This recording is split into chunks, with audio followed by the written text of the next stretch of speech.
Bonjour, c'est une émission assez exceptionnelle ce matin. Je suis avec Fabienne. Bonjour Fabienne. Bonjour Fabienne Yannick. Brasseur. Et on a avec nous Pierre Jovanovic. Bonjour Yannick. Écrivain, Bonjour auteur. Pierre. Bonjour Fabienne. Bonjour Pierre, on se croirait chez les alcooliques anonymes là. Non mais écrivain et puis auteur de plein de succès de librairie comme 666, 777, Les Anges Gardiens, Blightmeister. Pierre Jovanovic, en tout, tu as vendu, tout livre confondu, plus d'1 million de livres. Hein, c'est ça. Oui, depuis 20 ans que j'écris, oui, dans toutes les langues, effectivement, ça doit être... Le plus gros succès, c'est Les Anges Gardiens, Ouais. incontestablement. C'est le navire amiral, comme on dit ça. 800 000 livres, C'est énorme.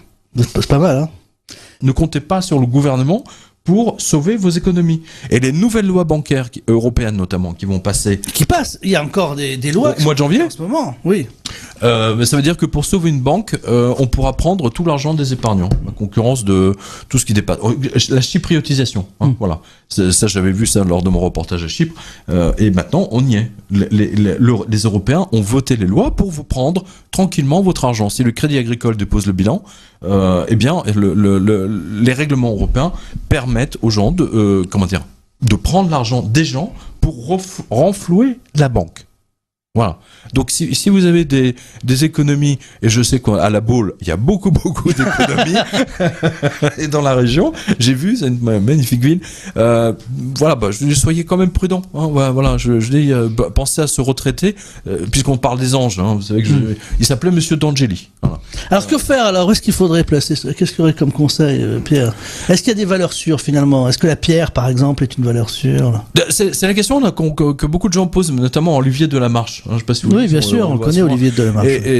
Mais Olivier Delamarche, comme moi d'ailleurs, on a dit exactement la même chose que les patrons de hedge fund l'année dernière. Hein, donc c'était en 2014 pour le coup, en disant moi, mon rôle en tant que patron de hedge fund, c'est même pas de vous faire gagner de l'argent, c'est essayer ne serait-ce que de sauver ce que vous avez. Est-ce que vous réalisez? Avec les taux d'intérêt négatifs, pardonnez-moi, mais qu'est-ce que vous pouvez attendre? Qu'est-ce que vous pouvez attendre? Vous avez ces pubs qui passent à la télévision Before Bank, vous savez, depuis que je suis mon propre banquier. Alors vous voyez, avec je suis en avion. Voilà, je suis en avion. Voilà, c'est ça. Je suis dans la navette spatiale. Voilà. Et alors, en gros, vous avez Before Bank vous donne, 3%. Ou 4% sur votre livret A. Hein, le livret A, déjà, c'est une grosse arnaque, le livret A, mais bon, 4% sur votre livret A. Et puis, en tout petit en bas, vous avez marqué, c'est juste pendant 3 mois. Après, on vous fait entuber. Voilà. Après, vous revenez à 1%. Et 1%, excusez-moi, mais c'est n'importe quoi. Vous êtes perdant. Ne serait-ce que tout le monde fait ses courses. Et tout le monde a vu que l'inflation régulière depuis 2008 sur les produits de nécessité standard, c'est ce qu'on achète tous les jours, c'est de 8%. Voilà. Donc, déjà, 1%, vous perdez 7% par an. Oui, mais on peut pas se passer d'une banque, par contre. Personne. Attendez, vous avez des lois qui nous obligent à avoir une banque, donc vous êtes marqué par le chiffre de la bête, comme on dit. Hein, voilà. Vous êtes. Donc, par exemple, on se fait virer notre salaire et on ressort tout de suite. Exactement. Bonne mais question, attendez, oui. ils ont voté des lois. Vrai, Absolument, mais ils ont voté des lois pour vous empêcher de faire ça. Par exemple, si vous avez un compte à la banque postale, vous recevez votre salaire, je sais pas, de 2-3 000 euros. Vous allez à la banque, vous dites donnez-moi mes 2500 ou mes 2500 euros. Ils vont vous dire non. 1000 euros. Non. Ah bon? Ils vont dire non. La revue de presse est remplie de photos de lecteurs dans toutes les postes de France et de Navarre où vous avez marqué aujourd'hui vous êtes limité à je sais pas 50, 100, 200 euros et on vous dit utilisez votre carte bleue. Mais ce qu'on vous dit pas, c'est que votre carte bleue, vous avez une limite de poser dessus, surtout à la banque postale. Allez passer vos vacances à Saint-Tropez avec une carte de crédit de la banque postale. Bonjour. Ouais, vous pouvez même pas prendre 2 cafés. Et Courchevel en ce moment. Ou Courchevel, voilà. Non, mais je suis très sérieux. Je suis très sérieux. Tout est fait et le pire pour les 2 ans parce que Yannick. On fait un peu de Allez, on va à prospective. 2017. Voilà, on va à 2017. Disparition totale de l'argent liquide. Ah ouais, ça c'est prévu. Pourquoi? C'est pour sauver les banques. À partir du moment où vous ne pouvez plus retirer votre argent de votre compte dans un guichet bancaire, voilà, c'est la banque qui garde votre argent. Vous ne pouvez dépenser que ce que on vous tolère. Regardez, on vous dit, on a amené progressivement les plafonds de dépenses en liquide, on les a amenés de 20 000, Plus à rien. l'époque en francs, hein. Maintenant, c'est 1 000 euros et le ministère des Finances, Bercy, va l'amener ce plafond à 300 l'année prochaine. Fin 2016. Voilà. Et d'ailleurs, ils se sont plantés parce que ça figure déjà sur votre feuille d'impôt. Hein, on vous demande de payer, si vous regardez bien, en bas, ils se sont plantés. Mais c'est pour leur éviter de refaire des millions Des imprimés. Oui, on disait, oui, sous la feuille d'impôt, il y avait si ça dépasse 300 euros, vous ne pouvez pas payer en espèces. C'est pour leur Alors que la éviter loi de dit que c'est réimprimer 1000 leur euros. truc. En fait, ils ont été un peu plus vite que ce qu'ils voulaient faire. Ils ont été plus vite que la musique. Mais c'est pour sauver les banques. Ça a été demandé, en particulier, vous avez 2-3 économistes qui viennent du MIT, que Goldman Sachs, le JP Morgan et d'autres payent avec beaucoup de encourage, on va dire, la suppression de l'argent liquide. À partir du moment où vous ne pouvez plus disposer de votre argent, c'est plus votre argent, c'est fini, c'est pas à vous. Donc en fait, ce qui va se passer, je pense, il y aura une économie parallèle où les gens vont Exactement. travailler au black et ça va tourner entre eux, etc. Et on aura nos bas de laine tous chez nous, si on peut Il les n'y aura faire. pas il n'y aura quasiment même plus de battleline, puisqu'à partir du moment où vous interdisez le liquide, Laissez l'espèce disparaît. Donc ça va être criminaliser le liquide. Eh C'est ben, ce sera exactement. du troc. Voilà, c'est ça, peut-être aussi. Du vrai troc. Mais l'histoire se répète. Ceux qui Tu se viens passent là- jardiner chez moi gratos et en échange, je viens réparer ton ordinateur. Ça va être des trucs comme ça. Mais Non, mais c'est ça. Mais bien sûr, mais c'est ce qui s'est passé en Argentine. Hein. C'est ce qui, enfin, ils ont quand même, c'était un peu plus sanglant que ça. Mais n'oubliez pas que l'histoire se répète et que sous Louis XV, on a eu un financier anglais qui a mis la France à genoux. Il s'appelait John Law. Et John Law a fait la même chose. Il a voulu interdire. C'est lui qui a inventé les premiers billets papier, hein, le billet de banque. C'est pas sous la Révolution, John. Non, John Law, c'était avant. C'était Oui. genre à peu près 70 ou 100 ans avant. Je me souviens plus la date en. Donc il a en tête. voulu interdire les billets papier. 1720, je crois, 1723. Il a interdit l'usage des billets papier aux Français. Hein, il leur a interdit d'utiliser les pièces d'or et les pièces d'argent. Qu'est-ce que vous voyez aujourd'hui ? Vous voyez le gouvernement qui interdit déjà techniquement aux Français quelque part, hein, puisque si vous voulez acheter maintenant ne serait-ce que des pièces d'or, vous êtes obligé de donner votre identité. Enfin, tout ça, c'est pour décourager les gens d'acheter de l'or. Alors, c'était pas le cas il y a encore 2 ans, 3 ans. On a vu, c'est dans le livre 666, je le montre bien, toutes les lois qui ont été votées, et uniquement depuis 2008 seulement. Et c'est les mêmes lois qui ont été faites aux États-Unis.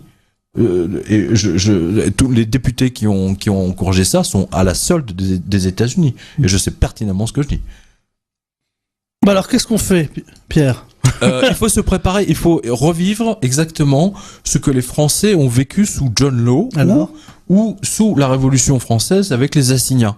Hein, les assignats, c'était de la monnaie de singe, c'est exactement ce que fait aujourd'hui la BCE et surtout la Fed. Les Français, à un moment donné, ne voulaient plus utiliser leur monnaie, et donc ils se sont mis, par exemple, ce qu'on appelle les monnaies de confiance. Et dans le sud de la France, par exemple, c'était les boutons de vareuse, les boutons de militaires qui servaient de monnaie d'échange. Donc il y aura une partie troc, bien entendu, et aujourd'hui vous avez le Bitcoin qui essaye de s'imposer. Vous savez, c'est cette monnaie digitale, mais ça prend pas en France. Oui, ça prend pas. Et pourtant, Blight Masters, la bancaire qui a créé la crise, aujourd'hui milite en faveur elle aussi, de la disparition de l'argent liquide, en faveur d'une sorte de monnaie digitale. Donc, vous savez, on revient toujours au texte de Jean. Hein, vous ne pouvez plus utiliser votre argent. C'est-à-dire, imaginez, vous gagnez 20 000 euros par mois, d'accord ? La banque vous interdit, aujourd'hui, les règlements bancaires vous interdisent, sous prétexte de terrorisme, bien entendu. Des fois qu'on aille acheter une Mais bien sûr, vous avez remarqué, le terrorisme, c'est vachement pratique. Ça n'a absolument pas empêché les actes terroristes du Bataclan. Hein, ça les a vraiment pas refroidis. Hein. Ils ont même pas eu besoin de prendre un avion pour tuer les gens. Voilà. Oui. Mais là, qu'est-ce qu'a fait Monsieur Sapin ?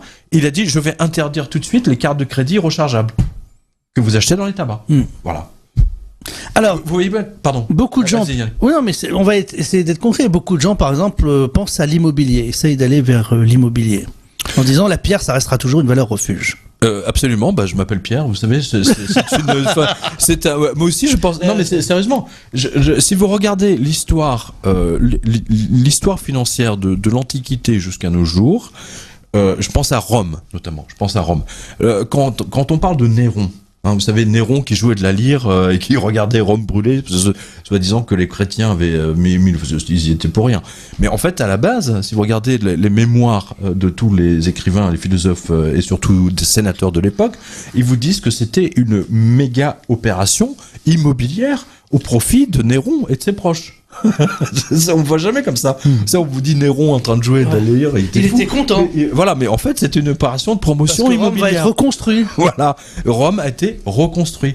La pierre, c'est par définition. Alors, c'est sûr, c'est pas meuble.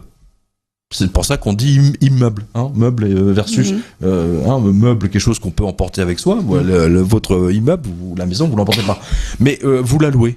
Mais au moins, c'est un bien que vous pouvez transmettre à vos enfants. C'est un bien qui vaut encore quelque chose si vous l'achetez plus grand, etc. Et les banques comptent là-dessus, justement.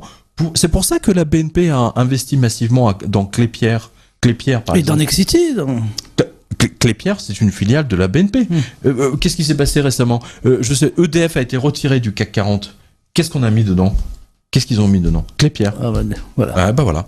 Donc, je réponds indirectement à votre question, mais aujourd'hui, soit vous allez en Belgique, soit vous allez à Paris, rue Vivienne, vous achetez des lingots d'or, hein, vous stockez et vous attendez que ça passe, soit vous achetez des studios, vous les louez, à Paris, ça part tout seul comme des petits pains. La location. Mais alors, ça vous oblige effectivement à entretenir le truc. Aujourd'hui, les banques ont fermé tout ce qui était possible aux Français pour leur interdire de la porte de sortie. C'est toutes les lois qui ont été votées depuis 2008, et vous savez que je fais cette revue de presse depuis 2008, c'est interdit, c'est des portes de sortie, c'est-à-dire des Titanic, et vous avez même plus de canaux. Et les œuvres d'art. Alors bon, il faut s'y connaître, hein, c'est compliqué. Voilà, c'est-à-dire il faut bien entendu il faut s'y connaître, et puis bon, je pense pas que tout le monde ait les moyens de s'acheter un Picasso, etc. et de jouer dessus.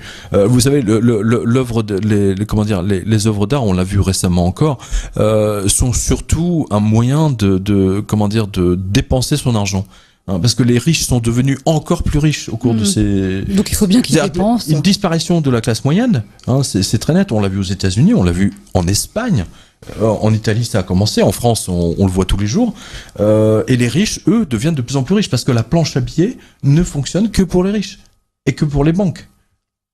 Vous avez vu que, par exemple, que fait la Fed avec sa planche à billets? Elle le met pas dans la rue. Elle rachète les actions d'IBM. Quand vous êtes cadre dirigeant chez IBM, voilà. Mais quand vous êtes cadre dirigeant chez IBM et que vous avez des stock options, vous êtes enrichi grâce à la planche à billets que l'État déverse. Hein, en fait, c'est uniquement pour remonter les marchés financiers, pour qu'ils ne s'effondrent pas. C'est aussi bête que ça. Moi, j'ai regardé ce qu'a fait la Banque Centrale Européenne, qui a fait une planche à billets, malgré son règlement qui lui interdit au mois de janvier, parce que la situation était désespérée. Donc, qu'est-ce qu'ils ont fait ? Ils ont acheté, figurez-vous, de la dette des sociétés d'autoroutes, de la sécurité sociale, etc. Enfin, des trucs, mais cet argent n'est absolument pas allé dans l'économie locale. Évidemment. Certainement pas. ça ne profite vraiment aux privilégiés. L'exemple de la Grèce devrait intéresser tout le public parce que c'est ce qui va se passer en France. La Grèce, on est juste en retard par rapport aux Grecs. Si vous prenez la dette par habitant, elle est plus forte en France que... La dette par habitant des Français est beaucoup plus importante que la dette par habitant des Grecs.